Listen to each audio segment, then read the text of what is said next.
cadre des podcasts de l'UPP, on reçoit la photographe franco-thaïlandaise Aline Deschamps. Bonjour Aline. Bonjour Arnaud. Aline, alors donc quelques mots pour vous présenter. Née à Paris, vous grandissez à Bangkok jusqu'à l'âge de 6 ans avant de retourner vivre dans la capitale française. Vous avez étudié et obtenu un master en relations internationales à l'université Panthéon-Sorbonne et un diplôme de 3e cycle en art numérique des médias de l'école professionnelle supérieure d'art graphique, l'EPSAA. Votre passion pour la photographie s'est d'abord développée lorsque vous étiez adolescente, devenue jeune ambassadrice de l'organisation caritative pour l'enfance, l'UNICEF. Vous avez tenu votre première exposition Regard sur l'enfance en 2009, alors que vous étiez simplement encore une lycéenne. Vous avez ensuite participé à des événements de groupe, dont Djerbahoud, un projet de musée à ciel ouvert mettant en avant le travail de plus de 150 artistes de rue en Tunisie, dont vous étiez la photographe officielle.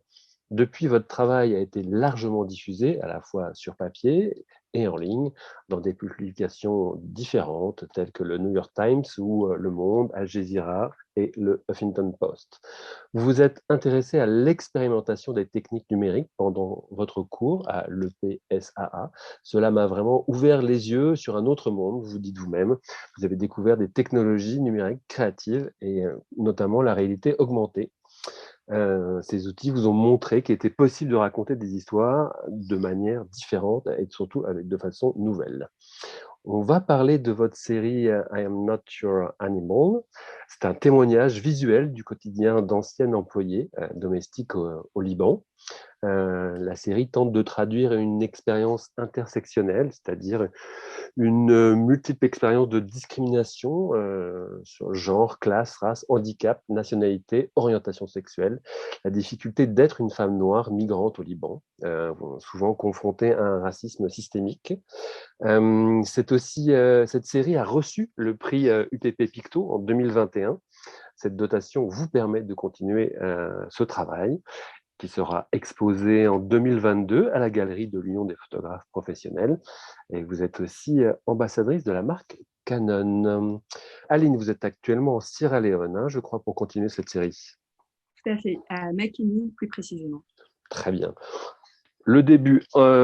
Donc, comment est né ce projet? Quelle a été un peu la genèse de cette série? Alors la série, elle a commencé lors du premier confinement, quand j'étais au Liban, et le confinement était assez strict, donc impossibilité de sortie. Et je me disais, dans un pays où il y a plus de 250 000 employés de maison, comment font ces employés de maison pour survivre si elles n'habitent pas chez leur employeur? Il y a beaucoup d'employés de maison freelance, et il n'y a absolument pas de filet de sécurité sociale au Liban. Donc, je suis allée à la rencontre de plusieurs minorités d'employés de maison. Il y a des Éthiopiennes qui sont la plus grande majorité de la communauté des femmes migrantes là-bas, mais aussi des Philippines. Et j'ai pu voir des réseaux de solidarité entre elles. Et puis, on m'a parlé d'un groupe de Sierra Leonaises qui, à l'époque, en 2020, était un groupe assez minoritaire. Et quand je suis allée à leur rencontre, je me suis rendu compte que c'était complètement absurde de leur poser la question de comment en fait elles faisaient pour survivre lors du confinement, puisque ces femmes-là en fait étaient habitées à 15 dans un tout petit appartement dans le quartier de Tarak el-Chidé, qu'elles-mêmes s'étaient échappées de leurs employeurs, qu'elles étaient victimes de trafic humain, puisque la Sierra Leone, pardon, poser un ban, comment on dit ça, pardon, enfin empêche légalement ses citoyens de voyager au Liban à cause du nombre d'abus contre les employés de maison là-bas. Et la plupart, en fait, n'ont pas été payés pour leurs travaux et parfois même pendant plusieurs mois. Donc en fait, elles étaient vraiment dans une quête de survie. Et dans une extrême précarisation, enfin dans une extrême précarité, pardon. Et quand je les ai rencontrés, je me suis dit, ok, je vais continuer à documenter ce groupe qui est très spécifique parce qu'encore une fois, victime de trafic humain et victime d'abus. Alors quand on parle d'abus, c'est des abus physiques, c'est des abus mentaux, c'est des abus sexuels. Et c'est aussi évidemment des abus économiques puisque ces femmes n'étaient pas payées. Bien sûr, bien sûr, bien sûr. Ouais, ouais. aussi, à ce moment-là, on était donc on était en février-mars 2020. 2020, ouais. Il y a, maintenant on en parle un peu plus, mais il y avait le début de la crise économique libanaise qui fait qu'il y avait encore plus de femmes qui s'échappaient de leurs employeurs ou qui carrément étaient déposées devant leurs ambassades ou dans la rue par leurs employeurs qui ne pouvaient pas les payer à cause de l'effondrement de la livre libanaise. D'accord, d'accord, ok. Donc elles ont vraiment été mises dehors et en général, en plus, elles étaient souvent de toute manière pas payées avant et là encore plus, on va dire, la crise a accéléré, je dirais, le fait qu'elles soient mises au banc et sorties des appartements, c'est ça? C'est ça. Disons que les employeurs libanais qui auraient pu payer ces femmes, il y en avait une que j'ai rencontrée qui était payée, mais qui Mhm. malheureusement, à cause de la dévaluation de la livre libanaise, les employeurs l'ont mis à la porte parce qu'ils n'avaient pas les moyens en fait. Mhm. Si vous voulez, même à l'heure actuelle, si une femme qui gagnait à l'époque, donc c'est-à-dire 2019 pré-crise économique, l'équivalent de $200, c'est à peu près ce que ces femmes sont censées gagner. Mhm. À cause de la crise économique, ça ne vaut même pas $20. Bien Donc il n'y sûr. a aucune raison en fait que ces femmes restent travailler pour leurs employeurs. Bien sûr, bien sûr, bien sûr. L'explosion du 4 août a accéléré aussi, j'imagine, beaucoup de choses. Ça les a rendus plus vulnérables. Pour le groupe que moi j'ai suivi, ça n'a pas changé grand-chose, si ce n'est que en fait, c'est des personnes qui n'ont pas du tout eu accès à des soins. Heureusement, elles habitaient loin du port, donc elles n'ont pas été touchées. Mhm. Mais pour la grande majorité des employés de maison qui, je ne sais pas, habitaient dans des quartiers comme Ashrafieh ou Jetaoui ou qui étaient plus près du port, Mhm. oui, c'était les dernières secourues. Mhm. Il y a énormément de vidéos où en fait on voit que c'est l'employé de maison qui s'occupe des enfants, qui les protège, etc. Mais qui en fait, il y en a très peu en fait qui pensent à elles ou qui pensent à pouvoir les soigner ou qui pensent aussi à leur trauma Bien de cette sûr, explosion. bien sûr, bien sûr. Donc, on rentre un peu plus dans la série. Mhm. Donc pourquoi la série s'appelle-t-elle I am not your animal? Alors pourquoi elle s'appelle Je ne suis pas ton animal? C'est parce que la première fois que je les ai rencontrés, Mhm. je voulais faire un article, donc comme je vous disais, pour établir un petit peu comment est-ce que ces femmes survivaient durant la pandémie. Mhm. Euh, et en fait, quand elles m'ont raconté leur témoignage, il y avait une phrase qui ne cessait d'être répétée, c'est mes employeurs ne me nourrissaient pas à ma faim, ou mes employeurs me faisaient dormir sur le balcon ou sur la cuisine. Mes employeurs me faisaient travailler du matin au soir. Mes employeurs ne me laissaient pas voir la lumière, je n'avais pas le droit de sortir. Mes employeurs, en gros, me traitaient comme un animal. Et Mhm. donc, je me suis dit que cette phrase était tellement forte, en fait, et décrivait au plus profond ce que ces femmes ressentaient, c'est-à-dire, en fait, le fait d'être déshumanisées. Et ben, j'allais utiliser cette phrase pour la renverser un petit peu et donner une réponse visuelle, mais aussi une réponse littérale Mhm. au traitement qu'elles ont subi au Liban. Ok, très bien. Et on le voit, alors on commence à le voir aussi dans la série. Vous avez commencé par des vidéos, non? Enfin, est-ce que vous avez d'abord commencé par les vidéos ou est-ce que vous avez commencé par les photos? Est-ce que peut-être les vidéos ça vous a permis de gagner aussi leur confiance? Comment ça s'est passé un petit peu ce process?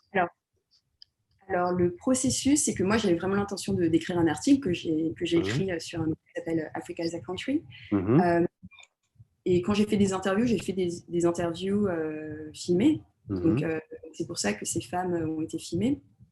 Et je me suis dit, en fait, ces interviews, elles étaient tellement poignantes que je ne voulais Mhm. pas juste les garder pour moi comme archive pour écrire un article. Je me suis dit, bon, je vais aussi les poster sur Instagram pour partager. Et en fait, je me suis rendu compte qu'il y avait énormément de personnes, notamment au Liban, qui ne se rendaient pas compte en fait à quel point ces femmes étaient maltraitées. Mhm. Et en fait, je pense que l'audience a commencé à s'engager de plus en plus à travers ces vidéos. Et j'ai vu en fait que oui, il y avait énormément d'intérêt à ce que les personnes qui me suivaient, notamment au Liban, s'intéressait beaucoup à ces témoignages. Et donc j'ai continué quelques vidéos comme ça de témoignages de ces femmes pour montrer aussi leur diversité, parce qu'il y a des femmes qui avaient 17 ans, je pense à Fatmata notamment. Elle est victime de trafic humain, mais elle est mineure, donc victime de trafic infantile aussi. Et voilà, c'est vraiment pour montrer la diversité des parcours. Lucie, elle était professeure avant, c'est-à-dire qu'elle gagnait $300 par mois, elle est éduquée, c'est une femme qui a laissé ses enfants, il y en a qui sont moins éduqués. Voilà, il y a une pluralité de parcours qui est importante en fait à montrer.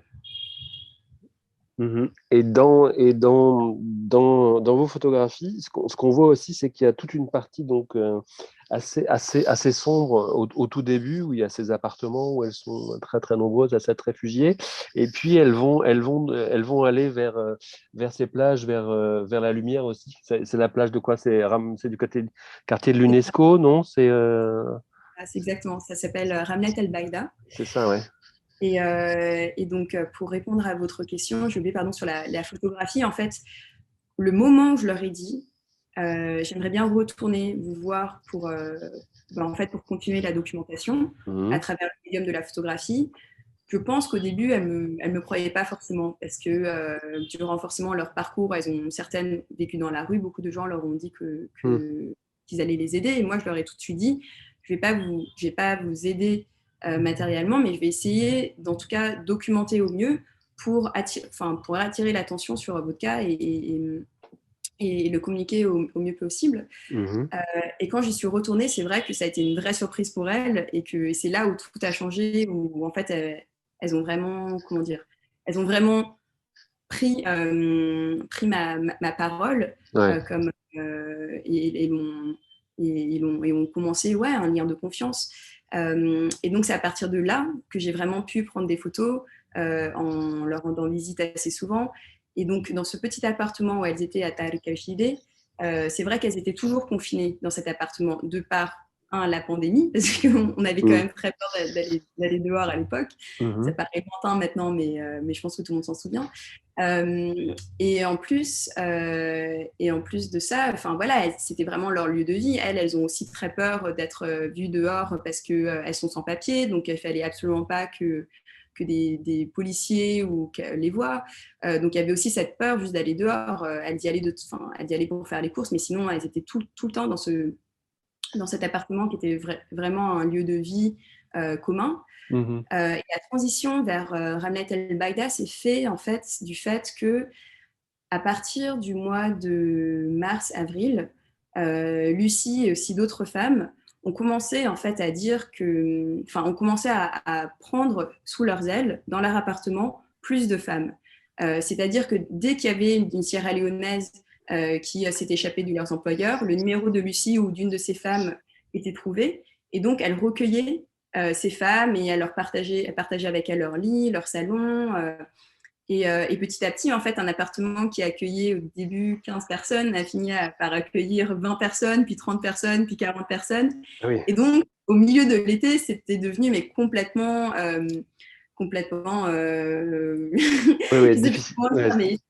difficilement vivable. Elles étaient les unes sur les autres. C'est ça, elles étaient les unes sur les autres. Évidemment, il y a plus de personnes, donc il y a plus de cris, il y a plus de conflits, il y a plus de chaleur. Et donc, je leur avais dit, en fait, vous savez, il n'y a pas d'endroit public, vraiment, il n'y a pas d'espace public, il n'y a pas de parc à proprement parler à Beyrouth, en tout cas pas près de chez elles. Et je leur avais dit, vous savez, il y a une plage qui s'appelle Ramlet El Baïda, et c'est à 20 minutes de marche, et si vous voulez, on peut y aller. Et comme ça, en fait, vous pourrez juste respirer. Parce que c'était ça, en fait, elles étouffaient vraiment dans leur appartement. Et donc, j'ai amené Lucie une première fois là-bas, elle a adoré. C'était la première fois où elle a pu vraiment voir la mer. Et en fait, ce dont je me suis rendu compte aussi après coup, c'est qu'énormément de filles ne savaient même pas que le Liban était sur un littoral, tellement elles n'avaient jamais quitté en fait, le travail à domicile. Et donc, on a amené avec Lucie les filles toutes ensemble. Et là, c'était véritablement une journée magique. C'était une journée où en fait, elles ont vraiment pu respirer, courir, danser.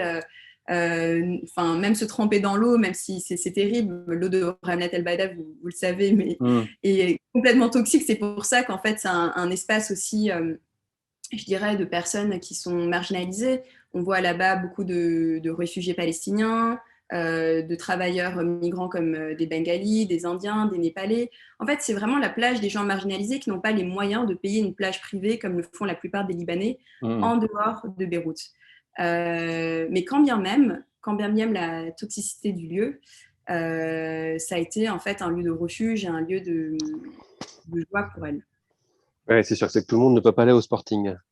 C'est ça. Pour ceux qui connaissent Beyrouth, ouais, tout à fait. Et donc, on parle aussi de ce corps noir.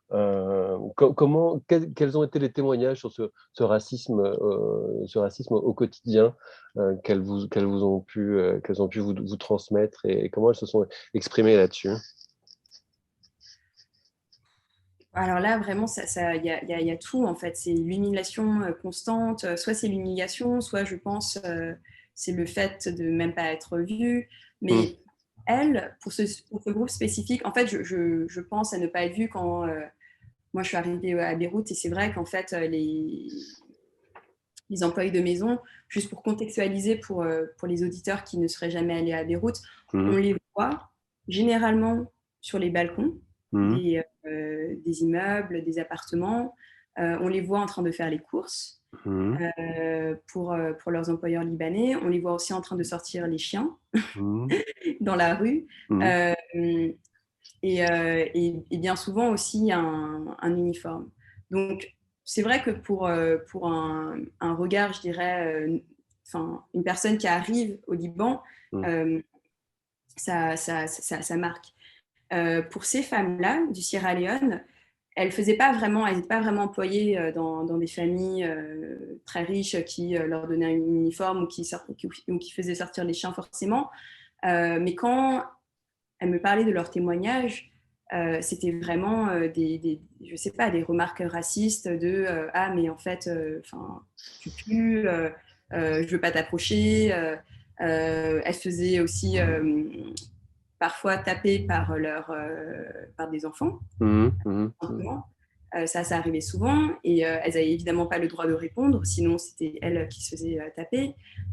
C'était en fait, oui, des humiliations constantes. Il y avait une fille qui me racontait aussi que elle, ça lui était interdit de prendre une douche Mm. chez leurs employeurs, mais par contre, ils se plaignaient du fait qu'elle sentait.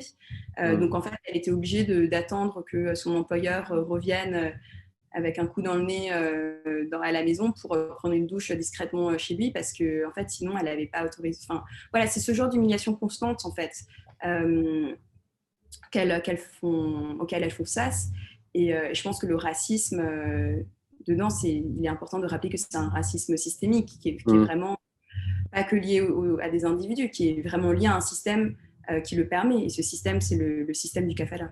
Ouais, et c'est ça, c'est un peu, c'est la dérive de la kafala, c'est ça? Parce que, est-ce qu'on C'est peut ça. peut-être rappeler peut-être que c'est une procédure d'adoption un peu spécifique, c'est ça? Voilà, c'est ça. Alors au Liban et dans d'autres pays du Moyen-Orient, il y a un système qui s'appelle le système de la kafala, Mhm. qui est en fait un système de gardiens. Kafal, ça veut dire gardien en arabe. Et donc ça permet, si vous voulez, d'avoir tous les droits sur un individu pour Mhm. normalement le protéger. C'est ça en fait le but, c'est d'être le gardien pour le protéger. Donc ça permet au gardien de détenir le passeport, ça permet au gardien d'avoir l'autorité sur la Mhm. personne, sur est-ce qu'elle doit sortir ou pas, où est-ce que la personne peut aller, qu'est-ce que la personne peut dire, qu'est-ce que la personne peut faire.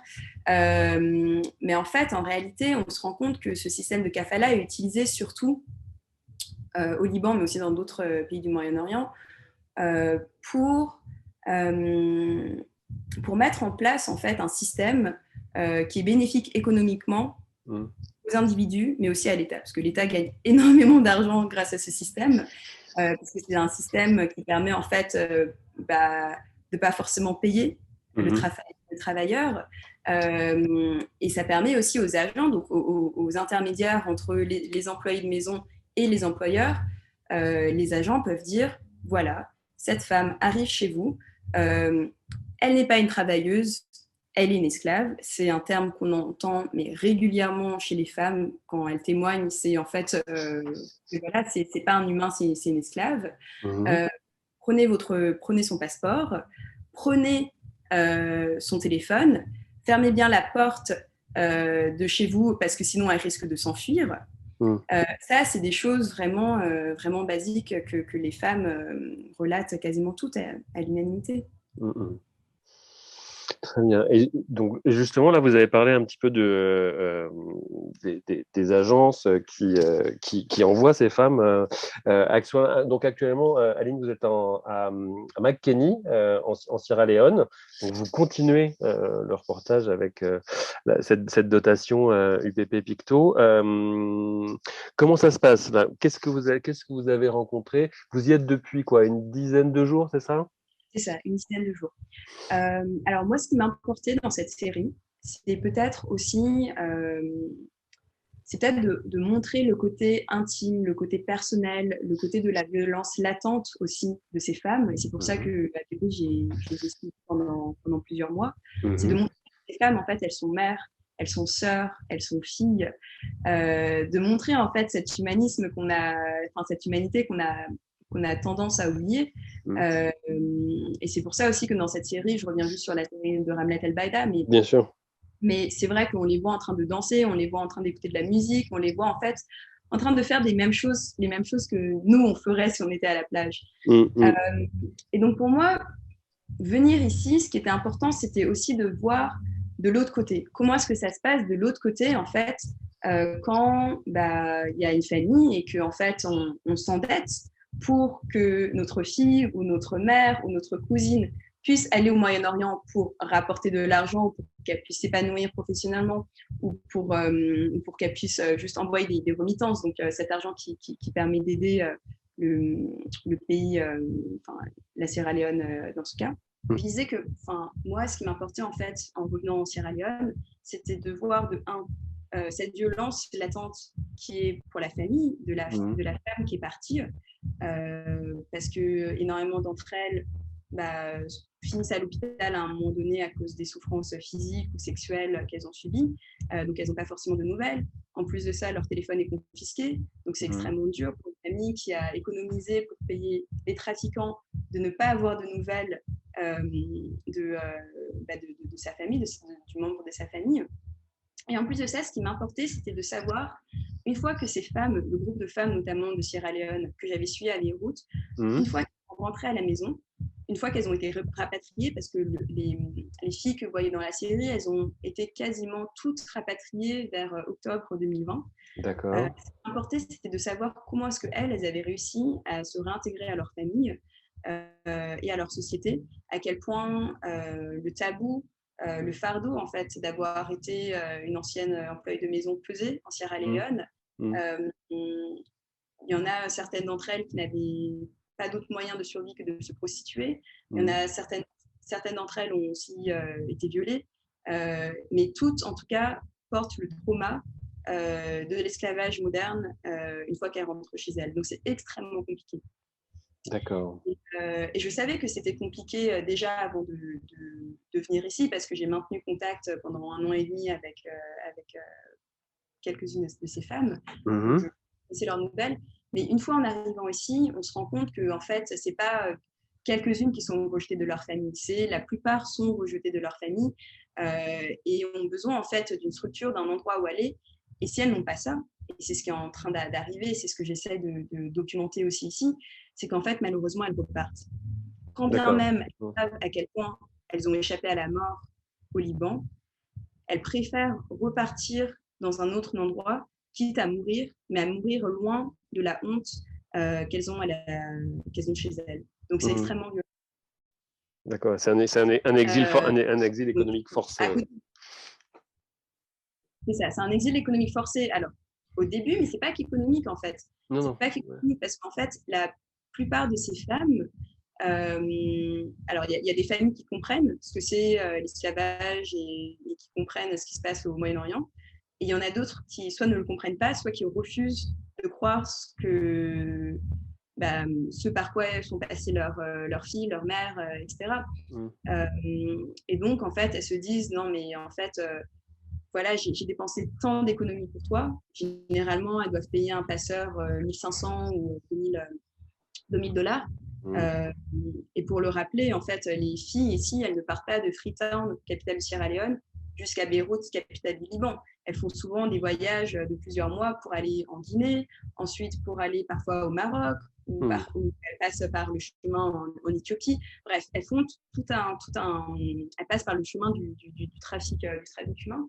Mmh. Et donc, en fait, les familles refusent la plupart du temps de reprendre sous leur toit ces femmes parce que pour elles, c'est une honte. Mmh. Euh, c'est une honte de les voir revenir avec les poches vides. C'est une honte aussi de les revoir, de les voir revenir avec tant de traumas. Et parfois, en fait, elles pensent que les filles mentent. Ouais. C'est malheureux, mais voilà, elles se disent en fait, elles ont gardé l'argent ou elles sont paresseuses, elles n'ont pas travaillé, et en fait, on ne peut plus les voir chez nous. Ouais, et donc, il y a des lieux d'accueil où elles se retrouvent, c'est ça, Alors, il n'y en a aujourd'hui? absolument pas. D'accord. Quand même celles qui ont été rapatriées par l'OIM, donc l'Organisation internationale de la migration, Mmh. on avait promis aux filles qu'elles auraient un package de réintégration Mmh. de l'ordre de 2000 $. En fait, malheureusement, elles n'ont pas reçu ça. Elles ont reçu quelques semaines de training pour leur santé mentale. Mais la plupart n'ont pas pu vraiment commencer un business ou commencer à être autonome ou vraiment, à proprement dit, se réintégrer dans la société. Lucie, qui est une des femmes principales, en fait, qui était un petit peu la chef de groupe du groupe que je suivais au Liban, a continué un peu son leadership ici et a essayé de créer une structure qu'elle a maintenant créée 1 an et demi après. C'est ça qui est fou, c'est qu'elle a réussi à créer son association qui s'appelle Doha Night pour justement créer un espace de refuge et de réintégration pour ces femmes. Et donc, malgré le tableau un peu sombre que je vous ai peint tout à l'heure, Mmh. ce qui est absolument inspirant quand on rencontre Lucie, c'est de la voir maintenant, aujourd'hui, en tant qu'activiste affirmée contre le kafala système. Et pour ça, elle va, par exemple, dans les marchés de Makeni, avec un Mmh. haut-parleur et avec le groupe de femmes qui sont ici, donc elles sont une quinzaine, pas seulement du Liban, mais aussi du Koweït, d'Oman. Et elle parle avec le micro sur le kafala, sur le trafic humain, comment faire pour que d'autres femmes ne tombent pas dans les pièges de ce trafic humain. Et à côté de ça, comme elles savent que le problème, c'est juste le manque d'emploi, elles Mmh. essayent pardon, de créer des opportunités professionnelles pour que ces femmes puissent travailler. Et donc, ça passe par l'agriculture. Elles ont acheté ensemble, avec leurs économies, un champ où elles font pousser du riz et des feuilles de cassava, qui est une plante qu'on consomme beaucoup en Sierra Leone. Mmh.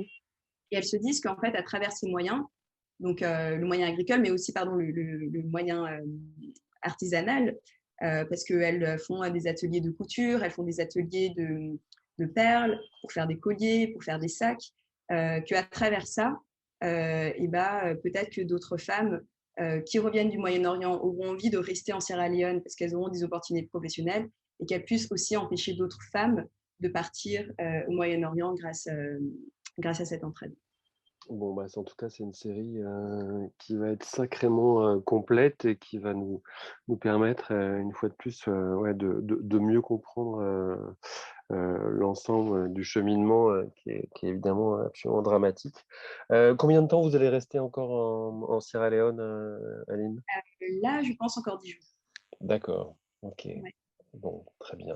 Bon, ben, on a hâte de voir, on a hâte de voir tout ça. On va se retrouver, je crois, en septembre à l'espace d'exposition de l'Union des photographes professionnels pour voir l'expo. Merci beaucoup, Aline, de ce témoignage. en Sierra Leone actuellement. Donc, on retrouve évidemment l'ensemble de vos séries, celle-ci en particulier, sur votre site internet, hein, alinedeschamps.com. Et puis, nous, toutes les informations à venir sur le prix, ces séries sont à lire sur upp.photo. Et on se retrouve bien vite à l'UPP pour voir toute cette série. Merci beaucoup, Aline. À très bientôt. À bientôt.